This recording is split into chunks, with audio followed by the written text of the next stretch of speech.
नित्यम न्यूज. नमस्कार. आपण पाहत आहात नित्यम न्यूज. नेहमी सत्य, नेहमी तुमच्यासोबत.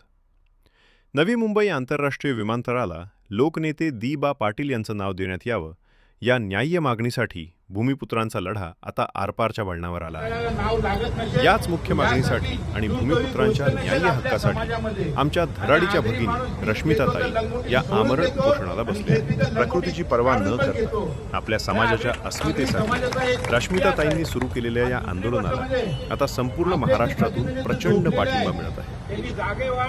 या संवेदनशील प्रसंगी आगरी सेना प्रमुख आदरणीय प्रदीपजी राजाराम साळवी साहेब यांनी उपोषणस्थळी प्रत्यक्ष भेट देऊन रश्मिताताईंच्या आंदोलनाला जाहीर पाठिंबा दिला.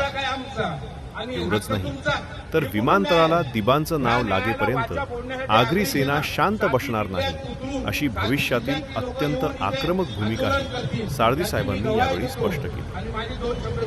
रश्मिताताईंच्या आणि दृढ निर्धारामुळे 94 गावातील प्रकल्पामध्ये शेतकरी आणि आगरी कोळी बांधवांना एक नवी ऊर्जा निर्माण झाली आहे.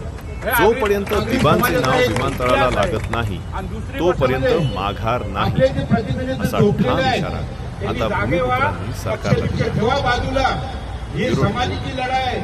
भूमिपुत्रांची लढाई ही लढाई जर आपण लढलो नाही याच्या पुढे आपल्याला भरपूर त्रास होईल. जमिनी आमच्या, सगळं काय आमचा आणि हक्क तुमचा. हे कुठून न्याय? या न्यायाला वाचा फोडण्यासाठी आगरी सेना 7 जिल्ह्यात उतरून 7 जिल्ह्यातली लोक येऊन इथे आंदोलन करतील याची मी गवाही देतो आणि माझे 2 शब्द संपवतो.